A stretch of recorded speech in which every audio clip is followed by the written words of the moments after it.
Hey everybody, welcome to the College Football Insiders. I am Brendan Marcello, joined today by Shahan Jayaraja, John Talty, and Chris Hummer. Week 7 was wild in college football. You had Indiana go on the road and upsetting Oregon, a top 5 team, and we had some weird results and have put some coaches in some precarious situations as they move not to say on the edge of the hot seat, but firmly on the hot seat at some big time programs. Gentlemen, how are we doing this morning? Is this everything we expected midway through the year? All this craziness? I wouldn't say it's what James Franklin expected. Let's get right into that. We start every Sunday primarily, especially now that we're into the season here on College Football Insiders, with our heat check segment, right? There are a lot of coaches we got to have big, deep discussions on. And we're going to start off with James Franklin at Penn State. As you guys know, Penn State lost to Northwestern 22-21. Too many twos. Second straight game that James Franklin and Penn State have lost as 20-point favorites. It's the first time that's happened in 30 years in the FBS. And Drew Aller, the quarterback, out for the season now after injuring his ankle. You could tell the moment he started reaching for it that it was very bad. Guys, Penn State, I don't think anybody expected this, but this is just downright terrible with the context of everything they had coming back, how they went all in on this season and trying to win a national championship. Is James Franklin cooked? Well, it's so interesting because, like you said, there have been teams that have invested a lot in individual seasons. 2023 Michigan was title or bust. They knew that nothing was going to exist of this program after 2023. I think you even look, for example, like this year, like people have obviously pointed to Texas Tech. They've put a lot into this. But what people don't think about and talk about enough is the pressure that comes with it, right? Because yes, I think that losing to Oregon, of course, that was a tough, close loss. But you look at the way that this team has mentally fallen apart since that game. And we've said forever, James Franklin has struggled against the best of the best. He's 2-21 against AP top 6 opponents, but they had a 34-game winning streak against unranked opponents heading into that UCLA game last week. So losing to UCLA and Northwestern isn't roster problems. Clearly, Penn State is good enough that this should not be an issue. This all of a sudden becomes an issue when it feels like the team is starting to quit, when it feels like the team is starting to not buy into this guy. And look, the buyout is huge. Nobody wants to have to pay that buyout. There's going to be multiple coaches that are in similar situations that we're going to get to. But I think you start having to have a conversation with James Franklin about what is your future with this program and are we better off not together? Yeah, that buyout is $48 million after this season if Penn State were to, for some reason, decide to fire him. That's a pretty significant buyout to overcome. A really significant buyout to overcome, to the point where, like, I would be shocked if Penn State decided to fire James Franklin. The only way I see this coming to an end at the end of this year is if both sides decide it's better to split and James Franklin find a softer landing spot elsewhere. We've talked about that possibility on the show before. But I do want to just briefly mention that for James Franklin, the sell for him, right, is very high floor coach. And entering last week since 2020. You're doing it too. Yeah. Twos. Twos are hard, man. Twos are hard. But since 2022, Penn State was 34-0 ahead of the UCLA game against unranked teams. James Franklin has now lost 2 of those games in a row. 2 games they were a 20-point favorite as well. And if your brand and your sell as the head coach of Penn State is you win the games you're supposed to, and you start losing the games you're supposed to with a team that was designed to win a national championship and had those legitimate aspirations, I kind of wonder what we're doing. Because if you're not going to win those games as James Franklin, you're not delivering on the promise you gave to this program, and you're not delivering on the product that you're paid so highly to do so for.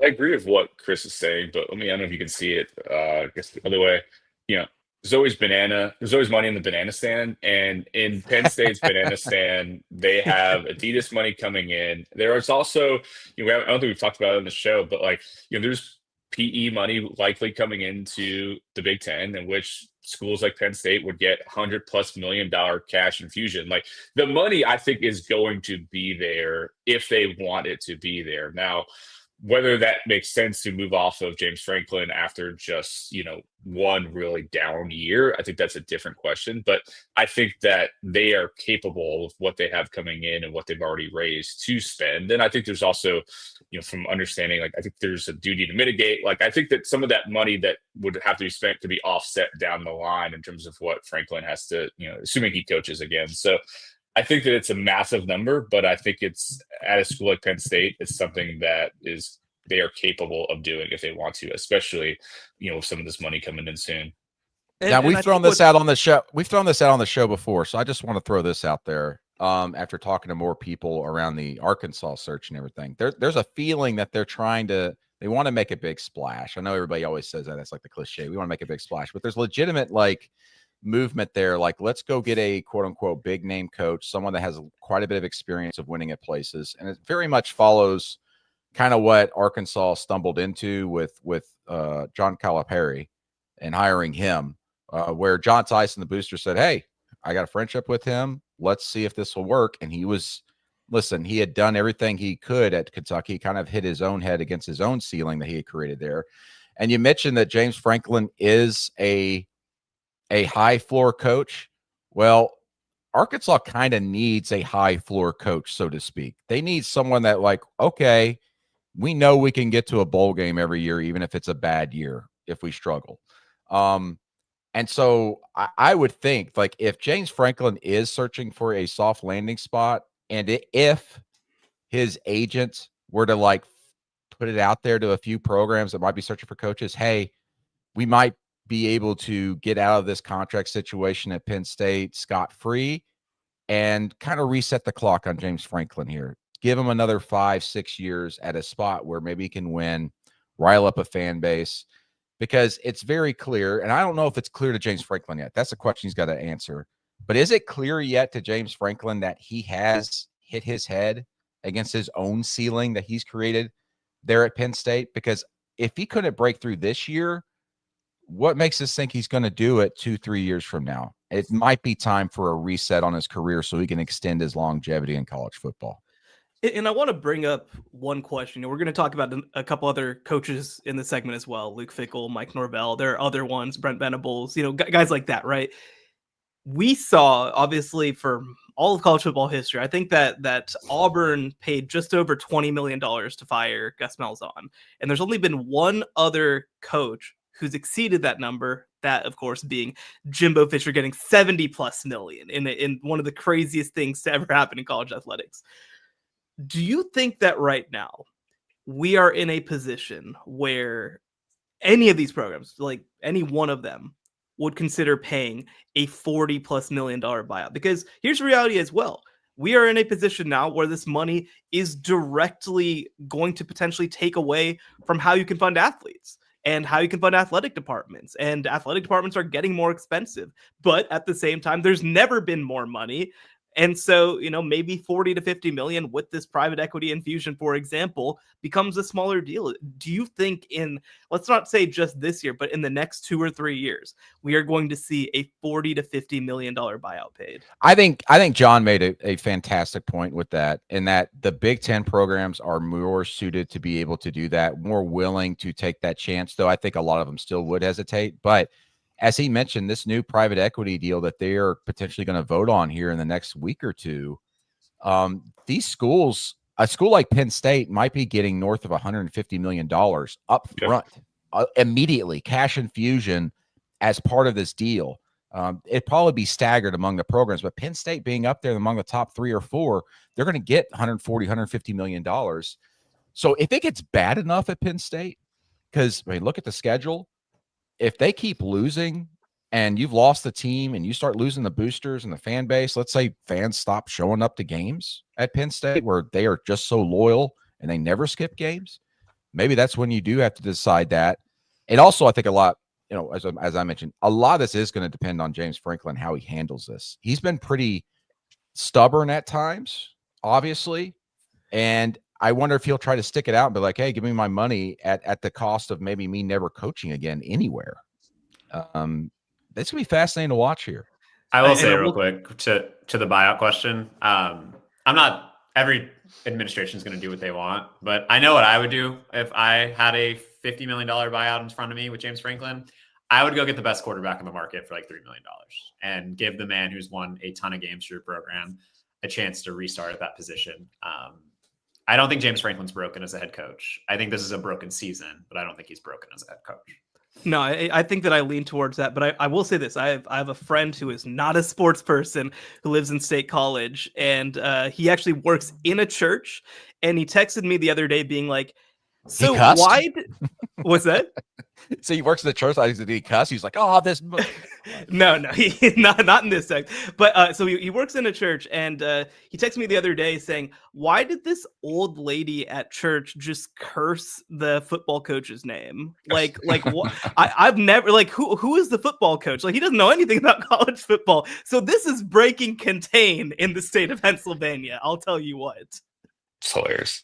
I'll just say that I will never put a financial cap on a school's desperation to be successful. And I think there's been multiple moments where we think it'll never go more than this, and then someone always does it. So, like, in theory, should anyone spend $40+ million on a buyout? Probably not. But will someone do it? I think it's absolutely possible. You mentioned Auburn. We'll talk about Hugh Freeze here in a second. But, like, that's a school that's always going to be in play for them. I don't know that there's a number big enough that they will 100% not be willing to do that. It did, in all fairness, it did work out for Texas A&M. It did. Yes. Mike also has the program Correct. in an unquestionably better place. Yes. And to Brandon's point earlier, like there is a time, and I remember talking to people over at A&M about it. It's like where you're throwing good money at bad, and once the donor money stops rolling in and they stop showing up, like you actually are going to lose money long term if you don't just pull the plug. And it sounded crazy, and I think it felt very A&M. But you're right. Elko's been great. They are absolutely a college football playoff contender right now, and Jimbo's still out of coaching, so I think they made the right move there. Maybe Penn not. State head Maybe coach, not for long. Penn State head coach Jimbo Fisher. Hey, West Virginia looks like they may come open in the next year or two. Let's bring Jimbo home. Oh, I'm a big believer in Rich Rod. Yeah, give Rich Rod a little time. I'm a big believer there. Arkansas coach Jimbo Fisher. That's possible. It's possible. I'm telling you, like the more and more this past week, this idea of getting a name coach is bubbling up at Arkansas. We'll see. I mean, John Gruden. We're 2 months away from hires being made at these programs that are open right now. Okay, let's move on to Auburn. Oh my God, what a freaking weird game, because it involved Auburn. Obviously, that's going to happen. We're very familiar with that, but. Guys, I was in Columbia, Missouri. I went to Buffalo Wild Wings with a colleague after the game because it was an early game, and watched this game. Couldn't believe what we were seeing. Obviously, I know the Auburn fans could. And I thought they were going to jump through the TV into the Buffalo Wild Wings. They were so going crazy over the bad officiating. I'm not one of those guys that always goes, this officiating was bad and all that, but that was egregious. That was some of the worst calls, non-calls made. And, of course, we're going to start here with the fumble by Jackson Arnold at the goal line, where on the replay, at least from my seat at the Buffalo Wild Wings, and I wasn't pushing the button, it looked like the game flipped? I know. It looked like the football hit the plane and crossed the plane, and he scored before it came out. But after a lengthy review, that review went for what, like 8-9 minutes? They say, nope, fumble, Georgia ball. So Auburn goes from potentially being up 17-0 to Georgia getting the ball, going down the field, kicking a field goal, making it 10-3. And it was all downhill after that review. It's incredible. Look at these numbers. The second half meltdown by Auburn. The air was just completely released in that locker room. Auburn had 237 yards in the first half. They were running all over Georgia. You thought maybe this might be a blowout at one point. In the second half, they only had 40 yards. Most of those yards came on the final drive when Georgia was leaning back just to protect their own end zone. Georgia wins 20-10 going on a 20-0 run. Guys, the officiating was bad enough. And let's take a listen here to Hugh Freeze and what he had to say about the game before we get into his situation and future. A lot of things, but I felt like we broke the plane. All you have to do is the nose of the ball just has to break the plane. And I thought that was had a pretty good shot of that but it didn't go our way. And then I don't know how they should have had a delay a game or a timeout, and not a whole new play. I'm still not sure what happened there, but there's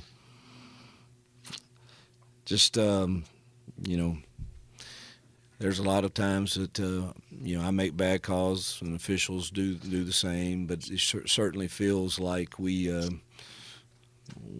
not getting many of the breaks.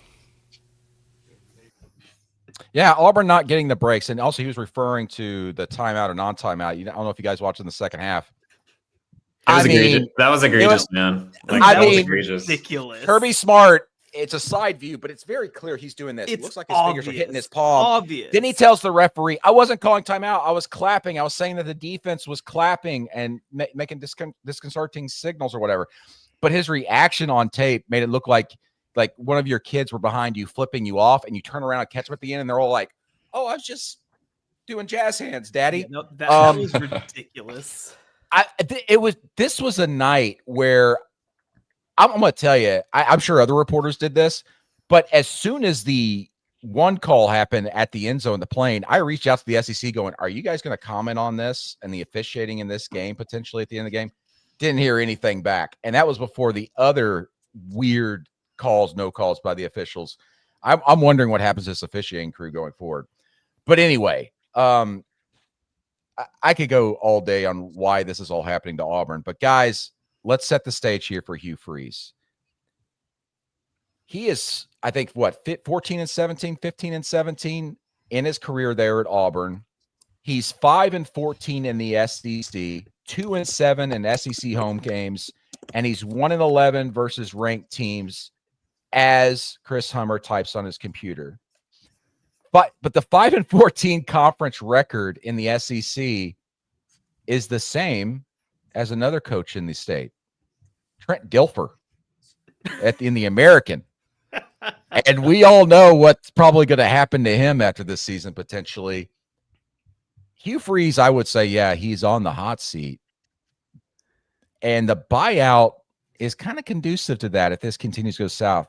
It's only, I say only, it's $15.4 million, which for Auburn is nothing if they really want to make a change. Let me set the stage a little bit here because I think it'll be important to understand in terms of what happens to him moving forward. So let's go back to when Auburn initially hired Bryan Harsin. There were some very heavy hitters who wanted Hugh Freeze then, and they got told no. It was in part because they had a different president at the time, and it was just like, we're not going down this path. So those guys were very mad about it.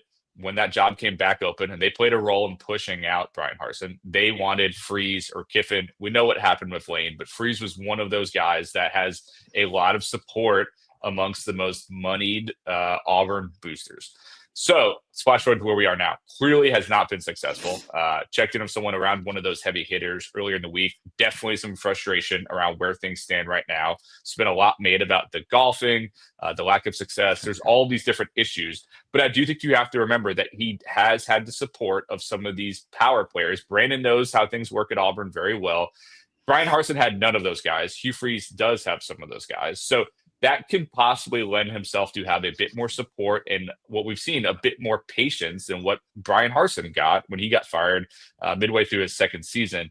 When you look at Auburn, I think moving forward, the schedule is still very manageable. And so I checked in with someone today about Freeze, and it's like, look at the rest of their schedule. They could win 5 or 6 of their next games, and then it's a whole different story. So I don't think he's done. I do think he's in a precarious position right now. They certainly need to win more games. And I think you saw on his face after that game that this was a winnable game that I really needed to kind of get back on track, given the amount of NIL investment that those boosters have put into the program. That's what I want to bring up, John. Like, this is a roster that had everything this year. He was given every tool. I mean, cliche, I'm sorry, tool in the toolbox to make this roster work. There were no limitations placed on the dollars Auburn spent this offseason in the portal to upgrade that roster. And I think ultimately, like at the end of the day, this comes down to that staff's decision to take Jackson Arnold. Like this is an offense that totally collapsed in the second half. This is an offense that has disappeared for weeks at a time in SEC play. And they had, I'm not going to say they had their pick of quarterbacks. Like there were a few elite quarterbacks and they went where they went, but like Auburn chose Jackson Arnold to build this roster around, and it's not working. Like this is a situation where like Hugh Freeze and their staff identified this guy and they got 40 yards in the second half against Georgia. Like I do feel bad for Auburn. Like we talked about all those like referee questionable decisions, and I think they were very, very questionable. But at the end of the day, like this is the roster they put together with all the money they had to spend. And I think Hugh Freeze just kind of has to sit in it. Like this is what they got. And Hugh Freeze picked Peyton Thorne and he's picked Jackson Arnold. And I had this in my brain last night. I was watching games. You know, there are just certain quarterbacks that play college football that are always the common denominator as to why they're losing games and why the program just struggles. Jackson Arnold the last 2 years, OU and Auburn has been that to me. And I look at another player like a Jeff Sims who had to be thrown into action at Arizona State last night and was absolutely just bludgeoned on the road at Utah. Wasn't expecting a Jeff Sims ricochet shot here, but you know, you're right. It was bad. Nebraska, Georgia Tech, Jeff Sims just didn't work out. Drew Aller, to a certain extent at Penn State, he's been the common denominator, can't break through, making big mistakes, weird throws. And then this year as well. This is, as you said, I'm the hog in the airtime here, but this is Hugh Freeze made these decisions to bring in Peyton Thorne and then now Jackson Arnold. And even from an outsider's viewpoint, where I'm not a X's and O's guy and I'm not judging talent, but when they got Jackson Arnold, I went, We've talked about the show all season, I think. And go back, just to make a quick point here, go back a year ago. Everybody thought that Auburn should go out and get a portal quarterback. And Hugh Freeze, he had people on his staff telling him, let's go for a portal quarterback. They had a shot at Cam Ward. I think he might have gone to Miami regardless, but they had a shot at him. And Freeze was wishy-washy about it, didn't know what he wanted to do, tried to get in late, didn't really know what to do. And like their season was a disaster last year because of Peyton Thorne. We all saw that. And so that's why I was like, you have to go out and get one this year. And he picked the wrong one. And it wasn't wishy-washy, by the way. Cam Ward was a no for them for like a month. Like Cam Ward was a no. Like they did not jump in that pursuit until as late as it can possibly get. Right. Yeah. But I'm saying like behind the scenes, I was told he was like, well, I don't know. Like should we not? I mean, I think some of that had to do with his offensive coordinator at the time as well. In all fairness, but ultimately that's Hugh Freeze's job to make that decision. And look, Chris, obviously I know that you mentioned that you feel bad for this program, and I feel bad for the fans 100%, but like everything that's happening now is what you signed up for with Hugh Freeze. Because look, they had those two great seasons in 2014 and 15 when they were. I don't know if they signed up for that because you get Hugh Freeze knowing that he can score points. They can't score points. Let me jump in. Let me jump in. Okay. Outside of those two seasons at Ole Miss, he was 8-16 in SEC play, including 5-7 and 2-6 in his final season. He goes to Liberty. He obviously has that great 2020 season when he has Malik Willis. Then they go 8 wins the next 2 years. Immediately, the program gets way better as soon as he leaves, with Jamie Chadwell coming in. Like way, way, way better. They make a college football playoff New Year's Six game, right? So like this guy hasn't produced many good quarterbacks over the course of the last decade outside of really Malik Willis. He hasn't produced consistently great offenses. They've lost games that they shouldn't over the course of most of the last decade of teams that he's been a part of. Like this has been a consistent issue. We're basically living in glory days of 10 years ago at this point. I wonder how much his emotions that this team feeds off of, because he looked completely just downtrodden after the looks after worse the call every single week. And obviously you want to be sensitive. And they came out at halftime and looked listless. Yeah. I don't think he's just handling his program very well at all. And he's letting himself get in the way. Well, the health concerns, as Shahan mentioned, I think are real. And that is something that I will say, like, there's some industry speculation that maybe that plays a role in how things, this season end. But the other point that I want to make, Sean, I think made a smart point there that I want to just tack on a little bit. Like, I think that there was an expectation, maybe because of how well he recruited at Ole Miss and how he did it, that he would be good in the NIL era. And what you learned at Auburn, they figured out, was that he didn't have any experience with it at Liberty. Like, they just were not playing that game. So he was actually behind the curve when he got to Auburn. And that first class was not very good and he has spoken, I think, publicly about this since, but like, they just didn't really know how to handle the portal, and they got crushed that first year. And so they've kind of been behind the eight ball. He hated it. He hated it. I sat down with him. He was talking about, like, I don't like dealing with NIL negotiations and players complaining about what they're getting paid and everything. It's much different from when he was at Ole Miss, where this is the job now. And I think that, like, ultimately this is, again, what drives me crazy. This is to me, again, like, a lot of this felt predictable. You're taking somebody who hasn't been in the SEC in, at the time, 7 years, somebody who ended on very bad terms in the SEC because he couldn't follow the rules, somebody who again had these magical moments against Alabama, but it was essentially 10 years ago at this point. You're basically trying to coast off of somebody else's track record that wasn't even at your program. Like, at least Bobby Petrino, right? Like, at least it's like Arkansas trying to relive their own glory days. Like, with Auburn, it felt like they were trying to relive somebody else's glory days to a certain extent. And when you should be a very attractive job, Auburn is a great opening. You've got great resources. You've got great recruiting grounds.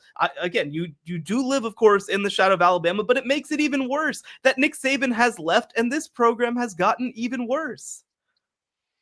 I will say, I thought it would go much better than it has. I'm not saying I thought he was going to dominate, but I thought at minimum he would be better than Brian Harsin. And based on record, he hasn't even been that, which is kind of unbelievable. It's incredible. All right, we went very long here. We're going to take a quick break. We got more heat checks coming up. When you need your sports news all the time, we've got breaking news to bring to you. CBS Sports HQ gives you a snapshot of all the sports that matter to you. When you need your sports in a snap, find it on CBS Sports HQ, streaming free anywhere you are.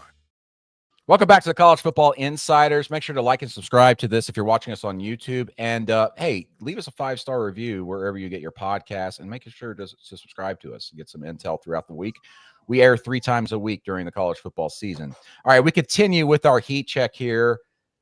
Luke Fickell is in a pickle at Wisconsin. You like the rhyming?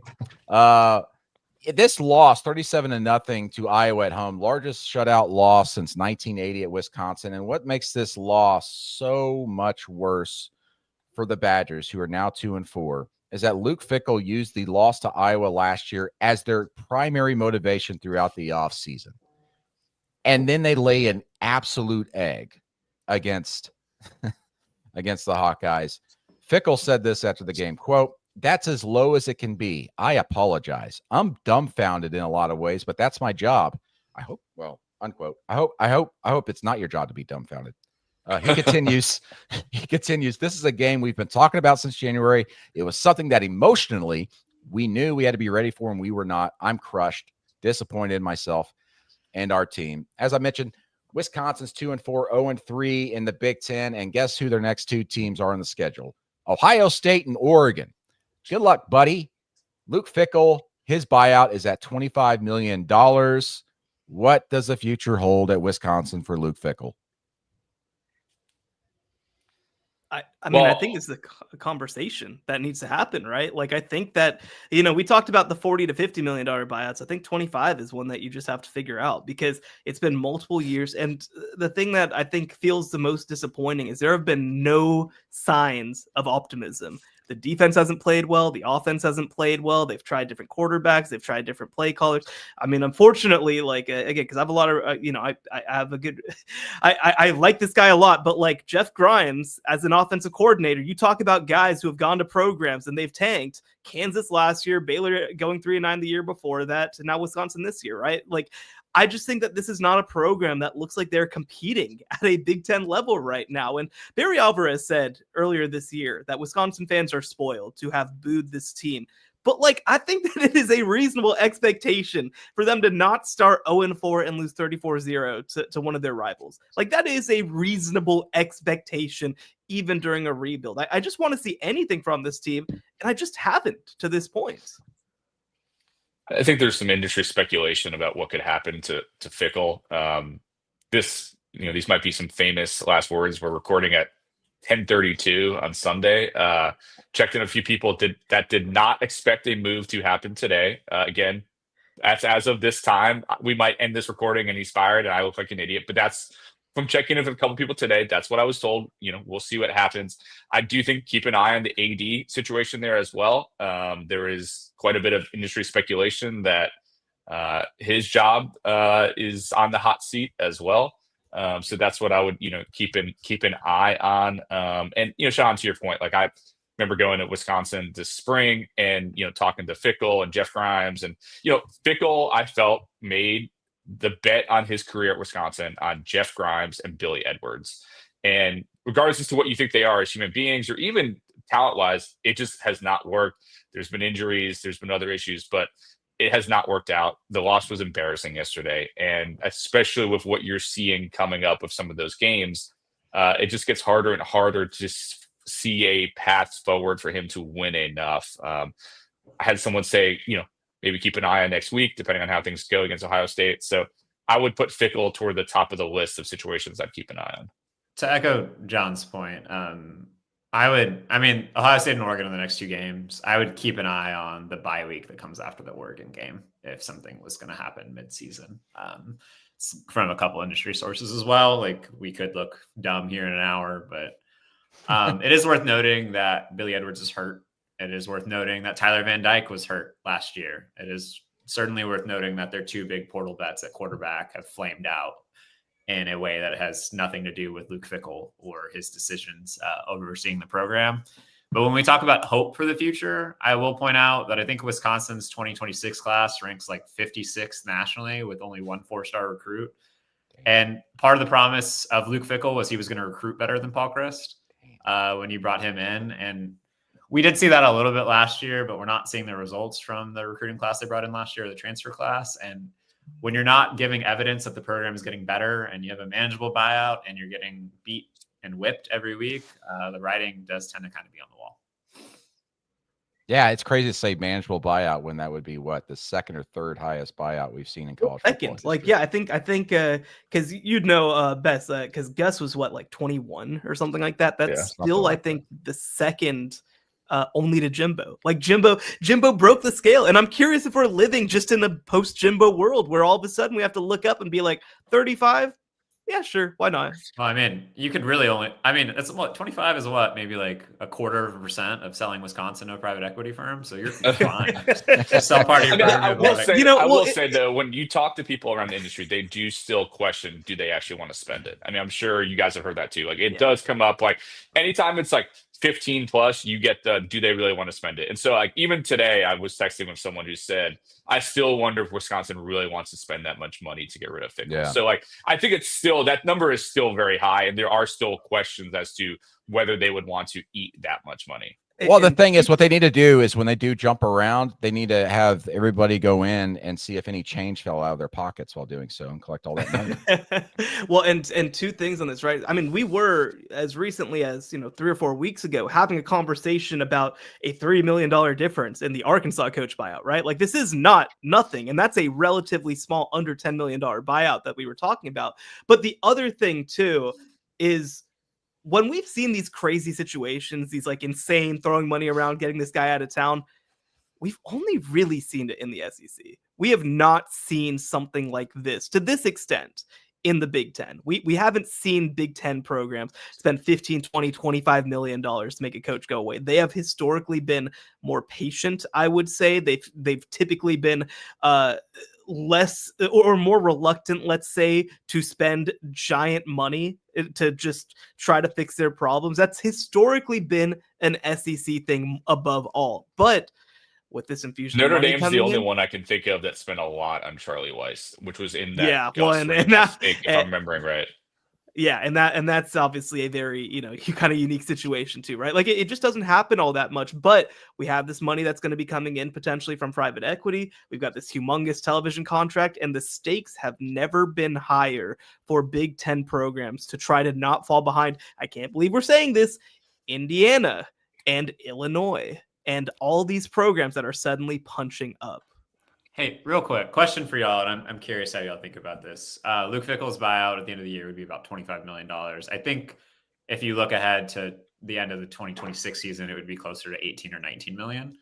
Would you rather, if you were an AD, would you save the $7 million, give it to the head coach and give him one last opportunity to fix his roster? Or would you just make the change? I'd make the change if I knew I can get Lance Leopold. End of story. Yeah, it's really got to be candidate dependent, I think. I mean, again, like, it's sort of James Franklin obviously has a lot more success at Penn State, and like I would be reluctant to pay that buyout. But, with Fickell, I mean, this is a coach who was in the college football playoff in 2021. Like, this was considered to be a really, really, really good hire at the time that it was made. So I think for me, I'd love for Fickell to come to me if I'm the AD and say, here is exactly my plan. Here's exactly who we're going for. Here's exactly how we're going to redo our offense. Because I think that everybody would like for it to work at Wisconsin, but you're just digging such a hole. Like, if you do feel like this is doomed, I think you do have to just decide to make that change. Here's what I would do as AD.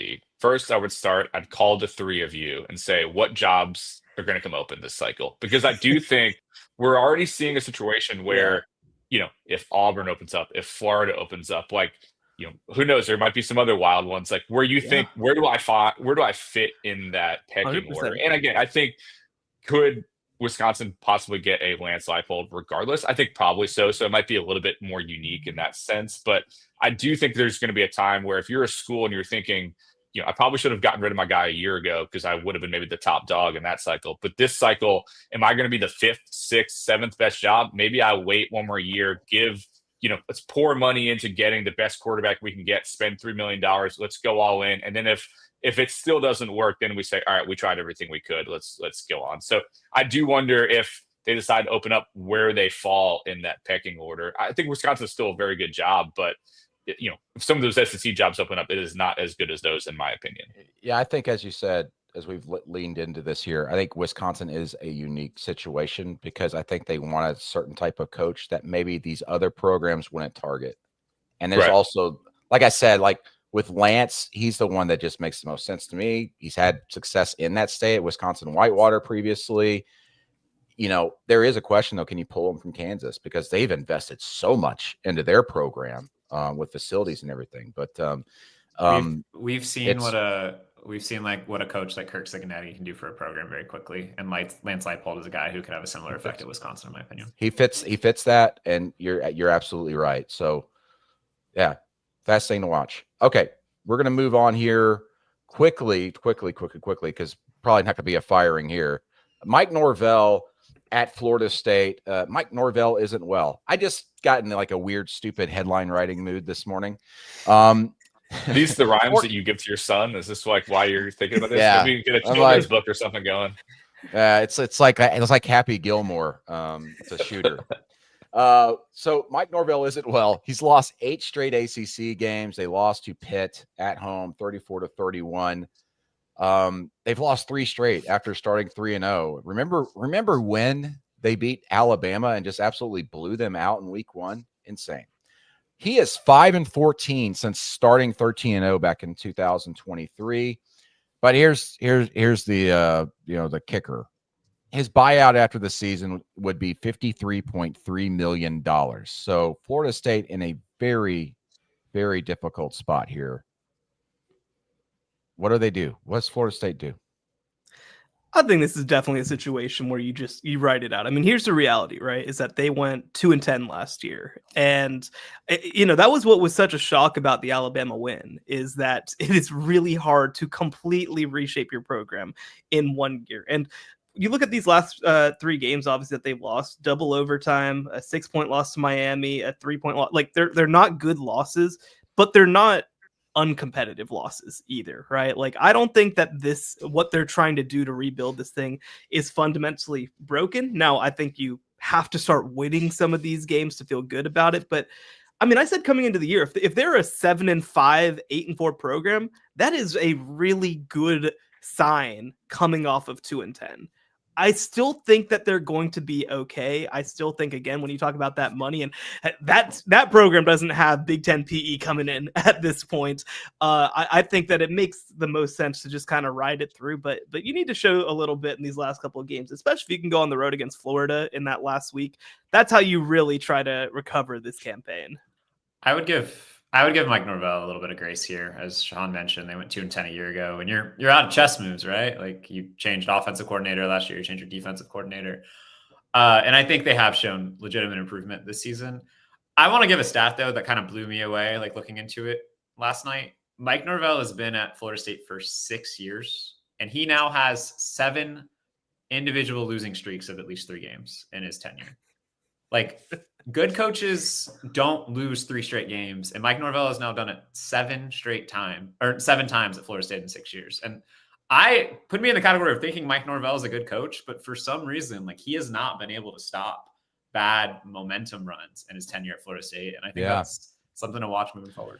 I remember sitting in the press box last week when they lost to Miami, and a Florida State, longtime Florida State writer telling me, goes, Norvell won't get this team off the mat here, because he just, when things go bad, things start going. And you just mentioned it there, Chris Hummer. Florida State 0-3 in the ACC. That's only happened 3 times in their history. 2 of those times have been under Mike Norvell. And to your point, like, the first 2 losses are not egregious at all. I mean, like, UVA, kind of wild environment, wild game. I think Miami has a very strong argument as, one of the top 2 or so teams in the country. Both of those, like, okay, I get it. It's just, you can't have that loss to Pitt. And that's, like, the best coaches can stop that momentum and get it back on track. And, credit to the guy who lost that first week, Kalen DeBoer, like, a bad coach lets that linger, and all of a sudden Alabama is now probably the best team in the SEC. And, like, I think he deserves so much credit for how he kind of turned the tides, no pun intended, on that season. It's gone the opposite way for Norvell, and I think it's a real challenge. And hey, we saw your guy Gus was ready to rock week 1. Maybe he should have just coached the first game and retired after beating Alabama one last time and just passed on the baton. Yeah, the offense hasn't been too bad, but yeah, but the worst thing that could have happened to Florida State was actually beating Alabama. It just seems like it's just so stop and go with Mike Norvell at Florida State. You go undefeated, get an injury, miss the playoff. Then you go 2-10, and then everything's fine, everything's back. You beat Alabama, but then, as Hummer said, we got to contextualize this quite a bit. Florida State was 2-10, and it was a new roster. They are better. But to suddenly expect Florida State to be an ACC championship contender after 2-10 season is just wild. Yeah, it's and let's close with this. You're telling me that a Gus Malzahn team was kind of inconsistent during the year and then beat Alabama? That's crazy. I've never seen that before. Yes. Well, there you go. All right, much more college football insiders coming up after this break. May, touchdown, TJ Watt. Got him. What a play. Give me fuel, give me fire, give me double time.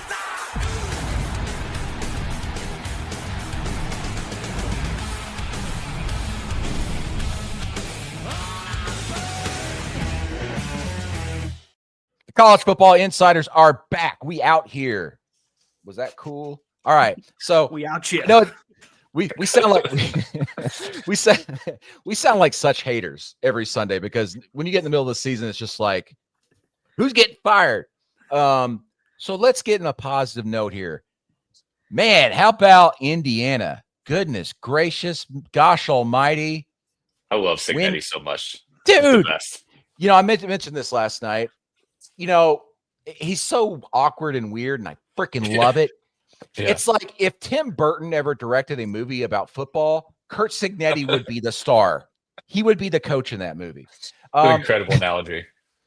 Indiana goes into Eugene, Oregon, beats them by double digits, despite also, by the way, throwing a pick six, giving Oregon 7 free points. They go in there and beat them by double digits. This discussion of Indiana's schedule and all this crap, no, let's stop it. Stop it. This is the best, in my opinion, the best win by anybody in the college football season so far. First top 5 road win for Indiana in their history. They were 0-46 going into this. My gosh, how did Kurt Cignetti get to this point where we are legitimately maybe having a conversation here of should Indiana be #1 in the polls? So I wrote that in my Friday storylines that I thought the winner of this game should be #1. I'll give a spoiler. I'm going to put them #1 in my 136. I think that they have two of the best wins that we've seen. They have one, on the road at places like Iowa, which are very difficult. We saw what just happened to Wisconsin. Going to Oregon, they've had this kind of thing hanging over them.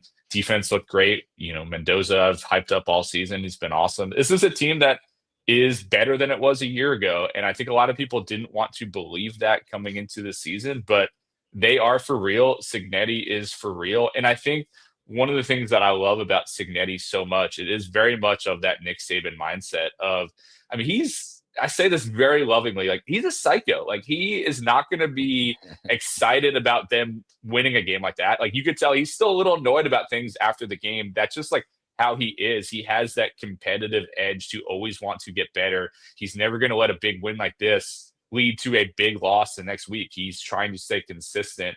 And I just think they've built something that is sustainable in a lot of ways. I think that, Richard had a great story about Mark Cuban donating money this past week on CBS Sports. Like they have the money rolling in. And I think that if you can keep Cignetti in Bloomington, like they can be good for years to come, the way that they have things rolling right now. And I'll say on top of that, right? The moment that we kind of saw, oh, this team is different, was Fernando Mendoza throws the pick six, right, in the fourth quarter. That is a game-defining play for 130 college football teams. The very next drive, they go 12 plays, 75 yards, 6 minutes and 19 seconds of possession for a touchdown that ultimately wins and seals the game. I think that this team offensively, because defensively, that Notre Dame game last year, they hung pretty tough. Penn State last year, they hung pretty tough. It's been offensively that they just, again, it's hard to build an offensive line over a portal cycle. Well, this year, I think it's a combination of, yes, their offensive line is certainly improved. Yes, I think Fernando Mendoza, one thing I said in a radio interview this week was that, he's kind of been forged in the fires of Cal to some extent, right? Like he is able to handle pressure at a pretty high level compared to, Curtis Rourke was a little bit more used to playing in structure and also, by the way, had a torn ACL all year, which is crazy. But the other player too that I really was keeping an eye on heading into this game, who hasn't been a huge factor so far, was Roman Hemby. Roman Hemby is a big physical running back who isn't going to average 6 yards a carry, but he's going to average 3.5 yards per carry forward every single play, right? And in this game, you saw that over and over again, that Roman Hemby was just getting those close, tough yards. That's what a team like Indiana needs to do to help put a team like Oregon to sleep. And yeah, Oregon's not the #1 rushing defense in America, but they are a very physical defensive line. And the fact that they were able to control the game in that way in the game's critical moments, that's what championship teams do. In Indiana, we have to consider as a very true championship caliber team. I do want to say real quick, I think the toughest opponent for most Power 4 programs is history. It is very difficult to establish yourself in a world of blue bloods as a legitimate contender, especially in back-to-back years. We've seen flash in the pan teams before in this transfer portal NIL era. TCU made a national championship game, for example. We've seen Florida State pop up for a year. I remember Michigan State for a year under Mel Tucker. But it is very difficult to combat your own history. And Indiana was basically irrelevant for 125 years of college football. And Kurt Cignetti has made them one of the best teams in the country in a very short time. And it's not a fluke. And I think this speaks to what is possible with an inspired hire for an administration and for an administration that chooses to go all in on football. If I was an athletic director at another place, I would be using Indiana as my blueprint about what is possible. And maybe Kurt Cignetti is a one of one. He sure seems like that. But there are a lot of successful coaches who have succeeded at a lower level that have been looking for opportunities over time. And if I was an AD, that's the lesson I would be taking from Indiana, because Indiana is defying history, and that is so difficult to do in college football. Is there a program? What was the last program we've seen that's kind of done what Indiana is doing, as far as just like a Phoenix coming out of nowhere? I mean, it wasn't out of nowhere, but like the comp, I think, has to be like Oregon, right? Like it has to be you get alignment from some particular key boosters, you get some guys who come in there and show what is possible. Like it's a huge thing to be able to build something sustainable over the course of multiple years. I think that Oregon is really almost one of the only comparisons that we have of a program that hasn't ever won a national championship, hasn't ever been at that level and introduced themselves to that level. Yeah, there's only a few coaches out there that have been able to come in and just absolutely transform a program into something. And like I think of Bobby Bowden, at Florida State back in the late 70s and the 80s.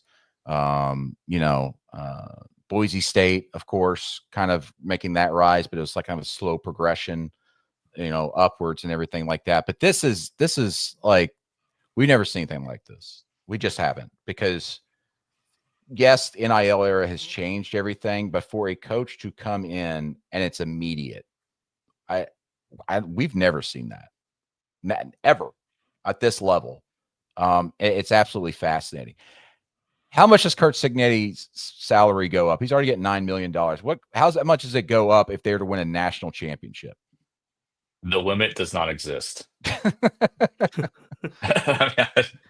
I just think that the number, it's just going to keep going up. And I will say, like, who knows what ends up happening, but I was going back and, I'd interviewed their AD before the season. I was going back through some of the quotes this week when I was doing a story. And he did say, he's like, what Cignetti told me was like, I think I am the perfect guy for you. And I think you're the perfect place for me. Now we'll see what ends up happening. But like, I do think we are in an era right now where if you can make $9 million in Indiana, and you're going to make more, obviously, moving forward, you have great alignment with your AD and president. Why do you have to leave? Again, like, he's going to be a hot name. There will be people who would try to pull him, and he has SEC roots. Like, could that pull him back? I think that's an open question. But at some point, like, how much more money is he going to get, right? Like, he's going to be 10 million plus after this year if he keeps it up. They're putting real money into the program. At a certain point, like, I think that like certain fan bases think like, oh, just get Cignetti, right? And it's like, well, like, the dude's already making a lot of money. He has everything he wants. Like, what are you offering him besides more pressure and expectations than what he's at right now, where he's beating up all these programs? I just think that'll be very interesting. And some fan bases are probably going to learn that the hard way with some of these candidates that they want, realizing like you can make $10 million kind of anywhere, at this point. Yeah, and I think that on that point, like, I go back to what I just talked about with SC teams being willing to pull plugs and pay giant buyouts. Like, there is a level of scrutiny if you go down to Florida or Auburn or one of these programs, that if you're at Indiana, you just don't have to deal with that immediacy, right? If they have a 7-5 season next year, like, people won't be happy about it, but like, they're not going to try to run you out of town over it. They're going to say, all right, fix it. Let's do this again, right? It is just a different approach and culture that these programs have to work with. And again, like, if you spend, even for example, everybody's kind of pointed to the fact that Cignetti has Pennsylvania roots, Pittsburgh, not Central PA, but that's a whole other thing. But like, ultimately, if you pay $50 million to fire James Franklin to bring in this guy, who also, by the way, is 64. Like, it's because you want to win a national championship in like 2 to 3 years. It's because those expectations are there. Let's move on to Oklahoma. Listen, number 6 in the polls, but they went into this game as the underdog, and they end up losing to Arch Manning in Texas, and not too surprising result, though. I was surprised, quite honestly, by the way it kind of developed in the second half. And then you also had John Mateer returning from the hand surgery just 17 days after the hand surgery, goes out there, turns the ball over, threw some nice passes, but every time he took a hit, you just winced. You're just waiting like, oh my gosh, is this going to be the hit that kind of knocks him out of the game and maybe derails his entire season? But the offense was kind of herky-jerky for most of the days. I'm wondering, especially along that offensive line, if this is the precursor or the beginning of kind of a slide here for the Sooners, because that schedule is freaking difficult the rest of the way. We spoke to one of our editors about this, and he was like, maybe they shouldn't have played him so that you can forgive that when you're going through a playoff race. But the issue with Oklahoma is you had to win this game. Like, you had to have a win because you play 5 top 15 teams in your last 6 games. So I don't think it was ever an option that they were going to try to do something to protect this loss. They had to win this game. But I think the thing that's most concerning and most damaging, and ultimately why I think this was a disaster for Oklahoma, is that it would have been defensible, for example, if those 3 John Mateer interceptions were wobbly balls that came off his hand wrong, where he just looked bad throwing the ball. That was not the case. So it's actually funny. They actually moved the Cotton Bowl press box. It used to be sideline. Now we're kind of at an angle, which made it a little harder to watch the game, but whatever. We're spoiled. We get to go to games for free. It's fine. But the one thing about it is that it gave us a really good look at what the quarterback was seeing. And there were 2 plays in that game where it was like, oh my God, like what was he doing there? That first interception where he throws up the seam, they're sitting back in zone. I'm an idiot. I don't know football very well, but you see the safety just sitting there. He has to see that. He can't try to force that play. It was a terrible decision. And the other piece of this as well, and I was talking with some Oklahoma beat writers about this at the State Fair.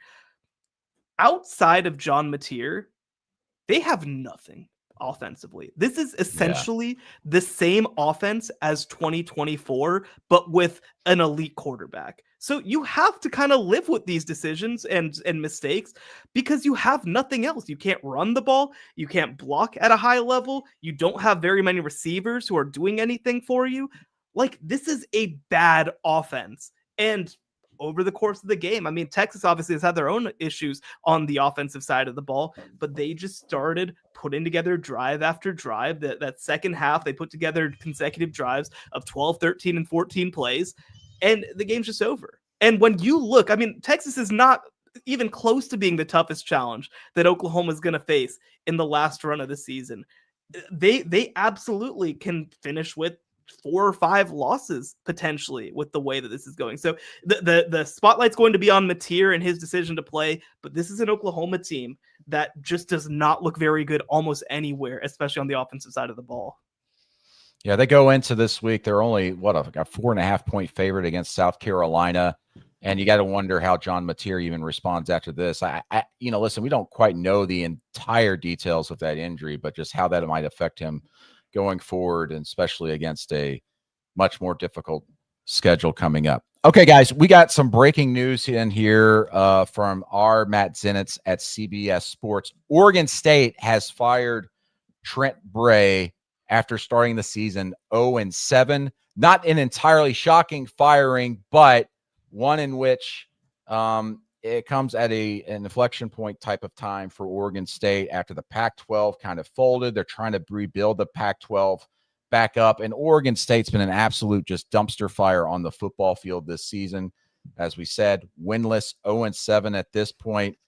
And a situation, as you guys know, Oregon State had really struggled just to even kind of like build a staff, a respectable staff, after the departure of Jonathan Smith from Michigan State just a couple of years ago.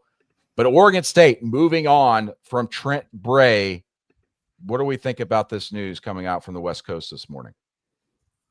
I honestly think it's not surprising. Like, when you start 0-7, writing's kind of on the wall in a way. But a couple of weeks ago, I don't think Oregon State wanted to spend the money. Like, it's only $4 million, but this is an athletic department where every single dollar counts. And I think after losing to App State last week and getting blown out by Wake Forest, it really pushed the boosters in that direction. And I think this is a very difficult job moving forward.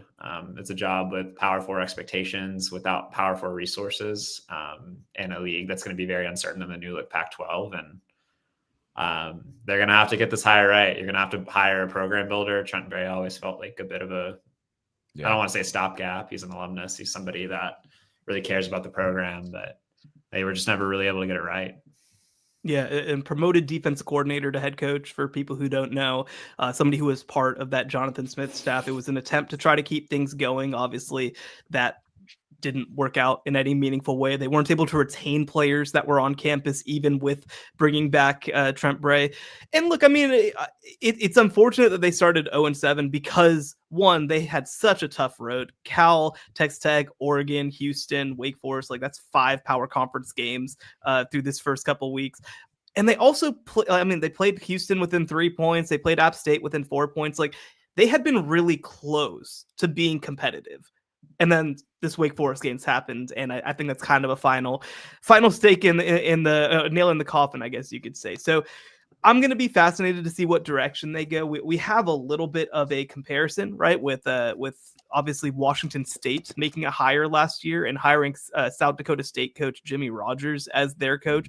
They're probably going to be looking for somebody who not necessarily is an FCS program builder, but somebody who maybe comes from a lower level and build. I mean, I'd be curious, right? This is just speculation, but I mean, heck, can you throw a lot of money at Jason Eck at New Mexico and say, we want you to be here for a long time, right? He has ties to the Northwest. I think that's sort of the direction you need to be looking at, is somebody who right now is underpaid, who you can maybe invest a couple years in. But I think that the one positive, positive is a weird way to phrase it, but like, Oregon State, I think, has an opportunity to redefine itself in this new Pac-12, right? They have an opportunity to kind of say, this is what we want to be heading forward. It's going to be an interesting couple of months, but, I think it probably makes sense to do that. I want to highlight Chase Jones's comment in the comment section. And I agree with that. I think Oregon State is one of those programs that's really suffered the last couple of years because of realignment and the influx of NIL. And Shahan mentioned that Trent Bray was a hire in part to kind of keep the momentum going, but like Oregon State just doesn't have the NIL money that a lot of other teams do. And they were outbid consistently in the portal, and you can have as much loyalty to a program as you want. If you're not spending like a Power 4 program, you're not going to get Power 4 results. And that's what makes this job so interesting for Oregon State moving forward. I don't think anybody in that athletic department is expecting championships every year, but they want to be competitive. But like, they're going to be competitive on a different level moving forward than they have been in the past. Like, this is just not a program as of now with like significant Power 4 resources. What kind of candidate pool could we consider there? I mean, as Shahan mentioned, I mean, I think Jason Eck would be like a home run for him. But personally, I think Jason Eck's the type that he might want to wait it out another year or two. And he probably should, to be clear. Yeah. Right. Yeah. And because bigger fish might be swimming around trying to look for him. But this is listen, Oregon State should be a program that's not just competitive, but contending in whatever what the new Pac-12 will look like, right? Because they've got some of the history, the tradition, kind of a good footprint up there in the Pacific Northwest. But you guys are right, because of the financial situation there. If you start off this new era as they have these last 2 years, struggling so much with your product on the field, and the money obviously is just not there, how do you entice players to come there when all these other programs on the Mountain West and new Pac-12 level are investing and they're able to draw talent? I know obviously UNLV is not in the Pac-12, but again, I hate to do this, maybe I'm simplifying it, but you can compare the Mountain West to the new Pac-12. They're on the same level. I mean, Pac-12 is Mountain West 2.0, to be quite clear, in my opinion. But this is an important moment for Oregon State, and I'm fascinated to see like what their early candidate pool is here. Do you just go find some like wonderkin coordinator out there? Oh, I just had a name come up in my head. Well, I mean, there's Brennan Marion. I don't know whether Sac State's necessarily giving you a lot of goods to sell if he comes up to Oregon State. Although maybe he brings Jade Rashad. If I was going to go the FCS rank, it would be somebody like Brent Vegan at Montana State is who I would got. Yeah. No, I mean, you either go the successful program builder, or I mean, like, not too far away, do you call Will Stein, at Oregon? Now, no way he takes that job. If I'm Will, I'm not taking that job. But I mean, I think what it comes down to over and over again, which you guys have hit on, is any candidate is going to want to know, how much rev share is being dedicated to football, and what is our top of that NIL money capabilities. And so, their athletic director, Scott Barnes, and the rest of that staff are going to have to lay out the vision of here's the money we have available. And if you can be the top of this new reformatted Pac-12, then it could be a pretty attractive job because there's a path to the playoff from there. We think it's going to be the American this year, but in theory, it could be the Pac-12 in the future if they have the money and resources. But if you're trying to, as Chris said, compete in a Power 4 world with nowhere near Power 4 resources, that job suddenly becomes much worse. And I would much rather be at a different G6 school that knows where it fits in the ecosystem. So that's going to be, I think, the challenge here. Yeah, and just, I think just a little more reporting on the situation, by the way. Oregon State, it doesn't sound like their staff has been told. They have a 12 p.m. staff meeting. 12 p.m. Central, 1 p.m. Eastern, 10 a.m. Pacific staff meeting. Sorry. What about Mountain Time? But you know what? And one last thing I'll say out of this too, right? I think that it's going to be really interesting. We're going to have to get to a certain extent out of this mode of Power 4 Group of 6. I think that there's going to be a kind of more gradient to it, right? There's a Big 2, there's the SEC and the Big 10, there's an above average 2 with the ACC and the Big 12. I think that the Pac-12 and American are going to slot into kind of being not mid in the sense of what Chris Hummer talks about Georgia's defense, but like kind of a mid 2, right? Like where you're there and you're clearly above, I think, the new Mountain West. I think you're clearly above probably the Sun Belt right now. But again, it's can you establish yourself as clearly being on the level of the American? Would you look at the American right now? They obviously are dominating the non-power level right now. But Boise State obviously has great history. Washington State and Oregon State have solid support. They need to find the finances. San Diego State's a program that we're all very excited about. Like there is potential here for this to establish itself as a clear top of the pecking order of the non-powers along with the American. This is one of those moments where I think you have to go out and do that. Yeah, I almost threw a name out there. I was like, hey, why can't Jonathan Smith just come back home with Michigan State struggling? But he's going to UCLA. He's going to UCLA. Yeah, his buyout's north of $30 million at Michigan State. I would think maybe, whatever. Things would have to go really south there. And he's like, I want to restart things, but and negotiate something. But it's going to be crazy to watch here. Because Brandon, I just wanted to transition to a little bit of different news out in the West Coast. I have a quick USC running back injury update. Reported with Matt Zenitz this morning that USC star running back Wayman Jordan is likely out about a month. He's MRI scheduled later, but the initial kind of prognosis there is going to miss a month, which is bad news because Lincoln Riley said last night that Eli Sanders, their second string running back, likely suffered a season-ending injury. It got so bad that last night USC ended up playing somebody who was listed as out on their injury report, Brian Jackson. Yeah, I saw that. Yeah, which is going to be interesting. I'll be curious how the Big Ten handles that moving yeah. forward. And that means that King Miller, who is a walk-on, is the guy to kind of know in the backfield for USC, and he ran for 158 yards last night against Michigan. So maybe it'll be fine. But USC's running back situation for a team that I think has a legitimate shot to beat Notre Dame next week is very tenuous. Yeah, very much so.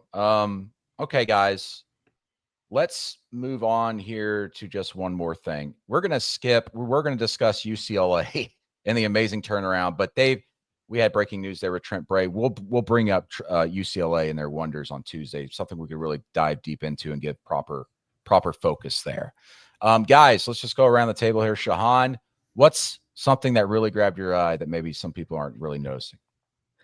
Yeah, Kent State has been going through it for 3 years, basically, at this point. Before the season, they lost their head coach to kind of an off-field situation. And this has been one of the most bleak situations in college football. But this week against UMass, not only did they pick up their first FBS win since 2022. They dominated UMass 42-6. They have been a mainstay at number 136 out of 136 in our CBS Sports rankings. That's going to change this week. They're at least heading up to 135. But seriously, I mean, these are the sort of moments that are just not promised when you go to a program like Kent State with all that they've been dealing with. I mean, financially, of course, they're in tough shape. They've been a really struggling program ever since Kenny Burns took over in 2020. 2023. This is a big moment for this program and for the players. So you just have to feel good for all the guys who have stayed through all of this. So many players on campus, they just want the opportunity to go out there and play college football, right? And to have this moment where you go pick up a big win against UMass is huge. Now, for UMass, you might have some problems, man. You might not be in good shape heading into the MAC, but I think that this is a great moment for Kent State and something that they can hopefully build on at least a little bit. What you got, Chris? What's one thing you want to talk about?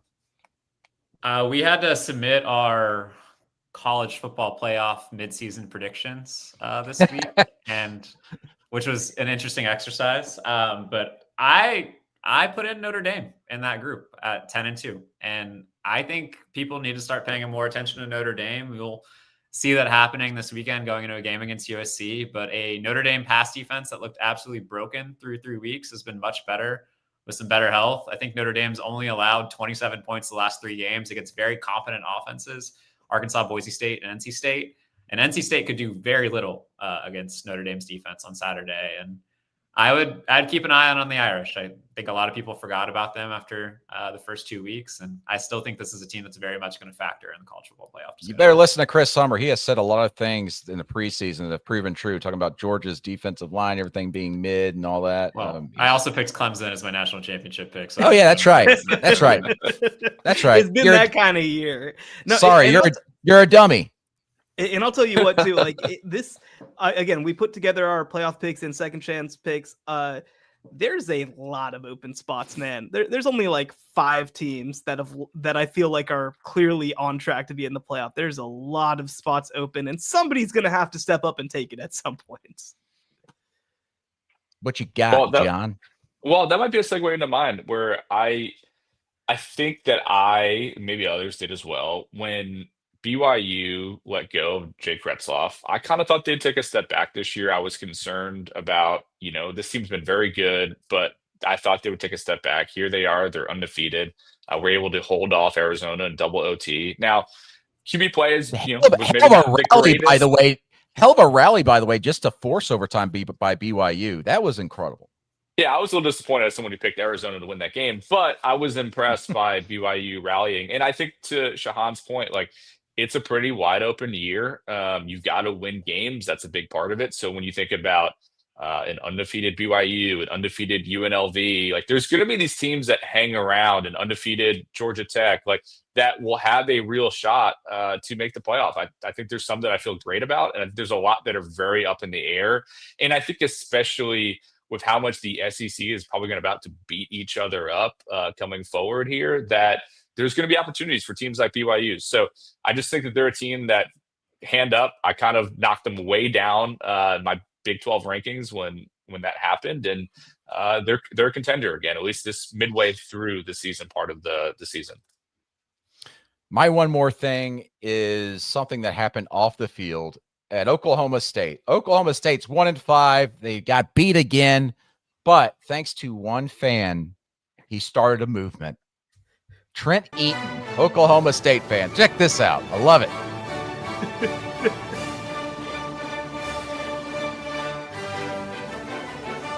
Trent Eaton waving it, taking his shirt off, waving it above his head, swinging around his head like a helicopter, as Petey Pob would say, and starts a movement. Goes from 1 to hundreds in the stands as they all move up to this section and join him. I love it. I saw somebody tweet, we got a whiteout in Stillwater. Yes, as John said, man, dudes rock. That's why I love college athletics. It's the best. You get to see something just awesome and inspiring of some sort, whether it's on the field or off the field, every single week, even in Stillwater, where they're 1-5 and they don't know who the head coach is going to be next season. So much fun. The vibes have gone so far up since Gundy got fired. They're terrible. Everybody knows it. Everybody's just kind of into it. Everybody's like, all right, screw it. Let's throw a bunch of trick plays out there. Let's just do some fun stuff. This is how you handle an all-time miserable season. You just go out there and have some fun with it. I've loved every second since, unfortunately, they had to fire their head coach. I didn't even get to see how Sam Jackson I don't think did. vibes in the building are necessarily. Anyway, I would strongly suggest that vibes in the building are not necessarily better since Mike. Yeah, they're working there. You're saying Going, we're not gonna have a job. They weren't excited to have to take a guy who started as a wide receiver and make him into a QB. You're saying they weren't excited about that? There have been some guys that transferred that I think signal how people in that program feel. Listen. If Hugh Freeze identified Sam Jackson V as a great talent, you know he could be a great quarterback, right? A great talent at receiver, in all fairness. Hugh Freeze saw the future. I know. Okay, well, hey guys, what a packed show. We were absolutely loaded today after week 7, and we didn't get to everything that was on our rundown today. News breaking during the show, as you guys saw here live, and we broke it down. Trent Bray out at Oregon State. We even discussed maybe some potential candidates there and just how crucial the situation Oregon State's in as they kind of relaunch the Pac-12 as one of the leaders there alongside Washington State. So much more at cbssports.com of coverage of everything college football, of course. And we will be back here on the College Football Insiders Tuesday to talk more about what happened this weekend, what's going on the ground all across these campuses. We'll check out some hot seats as well. And then, of course, look ahead a little bit to what we got coming ahead in week 8. For Shahan, Jayaraja, John Talty, and Chris Hummer, I've been Brennan Marcello. We will see you down the road.